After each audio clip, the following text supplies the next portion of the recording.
I gotta what? We gotta turn her up. Turn her up? Yeah. Hang on, let me take my headphones off. Why? Is this better? Why do you need to turn her up? It's just a little quiet. Is this better? Yes. Okay. Do you want this up or no? Yeah, that's fine, love. Are we live?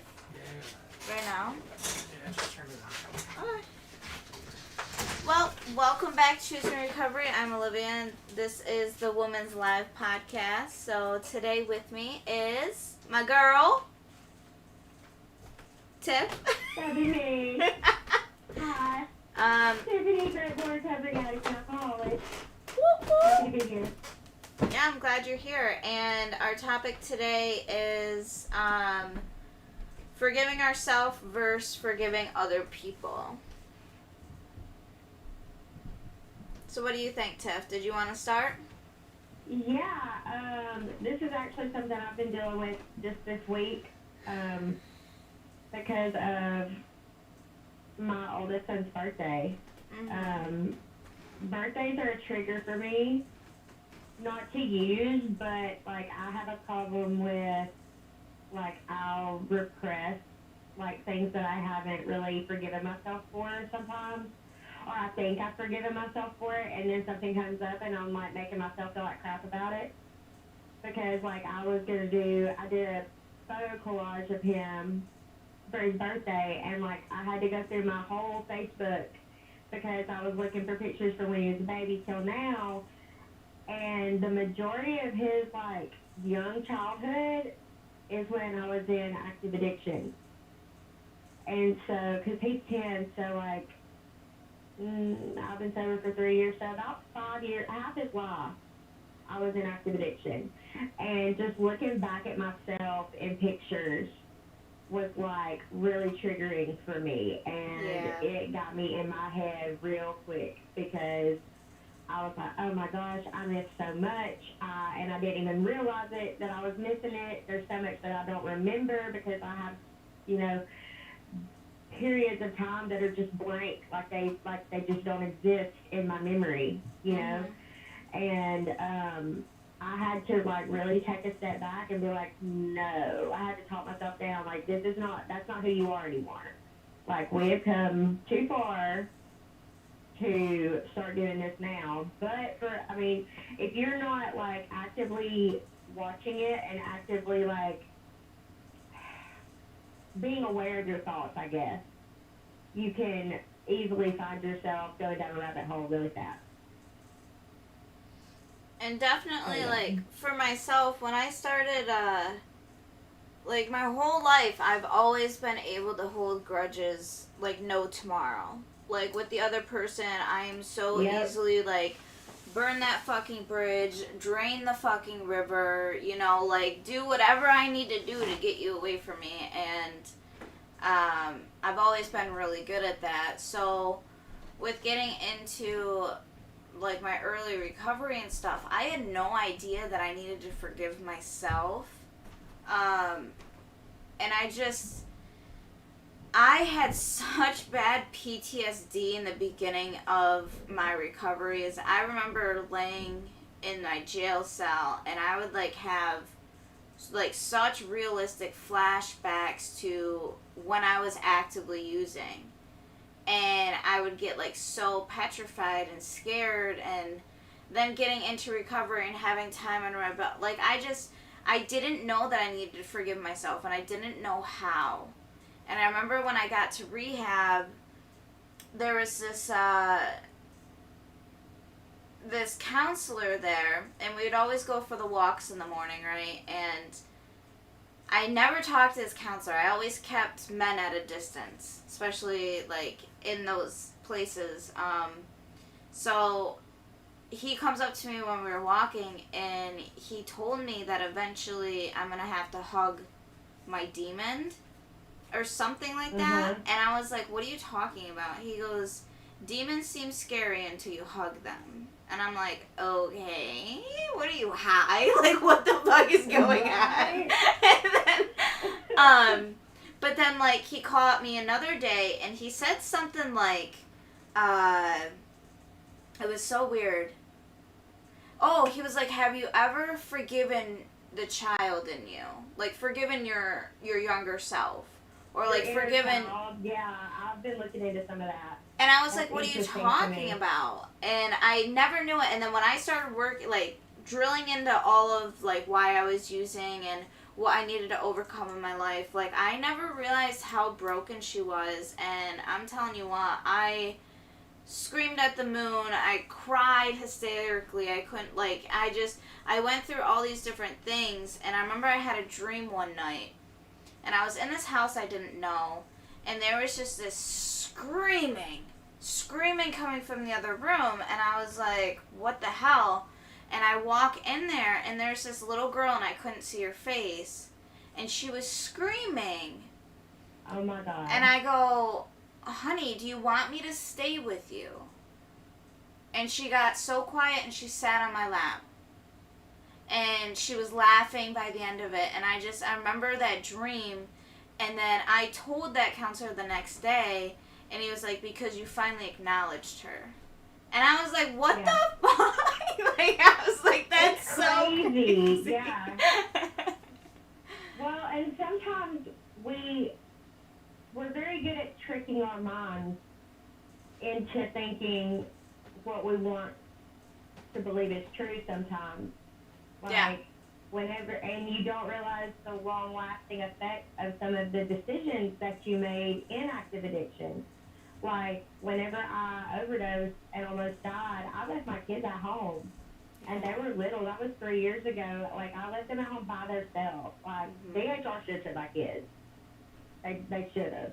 Yeah. And, you know, like, even to this day, like, Bryson's 10 and Carson's 6 to be 9. And, like, they're plenty mature enough for me to run to the grocery store, for me to do whatever. But, like, it's just like this thing, it gives me such tremendous anxiety to even think about leaving them at home by themselves because I wasn't there for them and I thought I was coming right back and I didn't. And it's like you never know what's going to happen. And of course, I'm not using. It's not like I'm going to go overdose in a parking lot, you know, but you never know. And so, like, and I mean, that was 3 years ago. And for a long time, I thought, oh, I've forgiven myself. And it wasn't that. I just pushed it to the back of my mind and just didn't think about it anymore. But, you know, when stuff like this comes up, I go into, God, why did you do that? I cannot believe that you know, because sober me and high me are like, no. Like, I was, No. I've never done the stuff sober that I did when I was high. And I mean, that's everybody has that same story, you know, but it's so easy for me, like, I'm bad about people pleasing too sometimes, so it's a lot easier for me to, like, forgive somebody for something if they've hurt me or whatever, especially now that I'm more in tune with my, you know, my spirituality and my, you know, my mental health and the thoughts that I think or whatever. I'm very, like, I analyze everything too much sometimes, but you have, like, it's so easy for me to forgive somebody else, but when it comes to me, how dare you? Like, what I did is unforgivable, but somebody else could do something 10 times worse. I'm like, oh, it's fine. Like, why is it so much easier? Is it like that for you too? So when I, like, oh, damn. Wow, you can see where my mind is. I have no idea where it's at right now. When girl, what the I can't even remember what I was just about to say. Oh, yeah, so, see, that's how my mind works. It's just, it doesn't sometimes. Same. But when I first I know, right? When I first got home, like, it was hard for me because, like, in my active addiction, I left. You know what I mean? Like, I left my hometown. I left all those places. I didn't want people to see me in use, you know? Like, I was walking death. And I was just getting harder and further into the lifestyle, and So I didn't come home and like steal from my parents. I didn't put them in harm's way. I didn't do any of that. What I did is I harmed myself, and I put myself in dangerous situations, and I did things to myself that obviously I wouldn't do sober. And for those reasons, like, it was so hard for me to grasp that I made those choices and that I did that. And it's so hard to, like, explain it to people that don't understand addiction. But, like, that, like, I had to live somebody else. Like, for me, I feel like I have to live somebody else's, like, consequences. Like, when I got in trouble and everything and sober, I felt like I had to live somebody, and it was so annoying to me. Like, I did it, and I did it happy, and I made the most of it. But I remember, like, towards the end, I'm like, I went to my probation officer, I was like, I have to move on. Like, this is holding me back from furthering into my life, you know, and with all due respect, you know, and he let me off early. Like, he watched as I grew and everything, but, like, with that being said, I had to work on myself. Like, to do that was for me to forgive other people is to forgive myself. And there's people in my life that I never thought I would ever forgive, ever.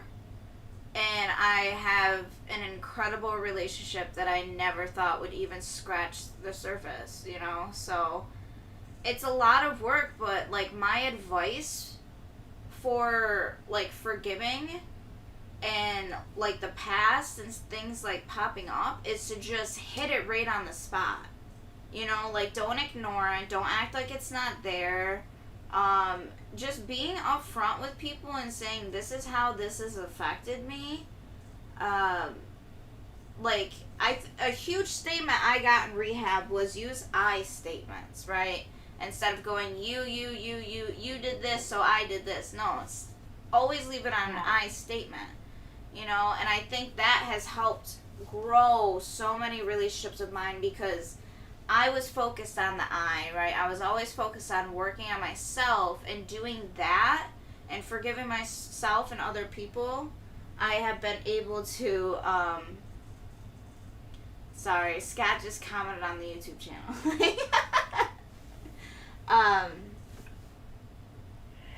Yeah, I kind of do that too because, like, I'll overcompensate.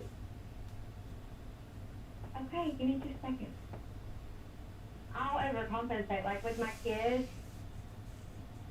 I'm coming, Preston, go. With my kids, like, especially, like, right in early sobriety, I felt so guilty for leaving them and for scaring them. And once I realized what I had done, not just with that one incident, but with, like, everything, with my active addiction, how I wasn't present, how I wasn't there for them, how I wasn't the best, you know, I wasn't the best version of myself, you know.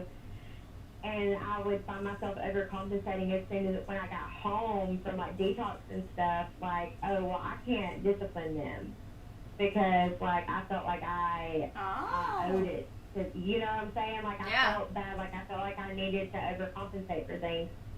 And, you know, what you were talking about the you versus I statement, I was really bad about getting defensive, and instead of, like, Me too. it was you. No, don't talk about what I'm doing. You did this. Like, I had a hard time forgiving other people before I even knew that I was going to have a hard time forgiving myself.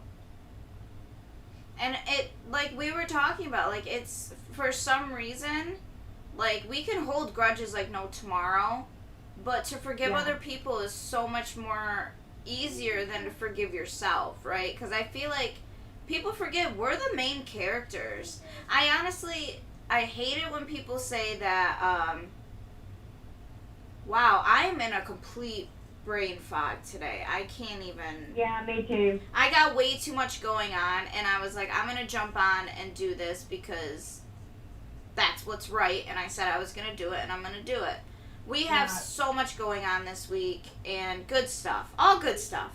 You know, I can't think straight, Tiff. I'm sorry. I've got there's something going on with my kids. I'm gonna have to Yes. get off. I'm so sorry. No, jump off. Thanks for jumping on, girl. I'll keep in touch with you, okay? Okay. Bye. Love you. Bye.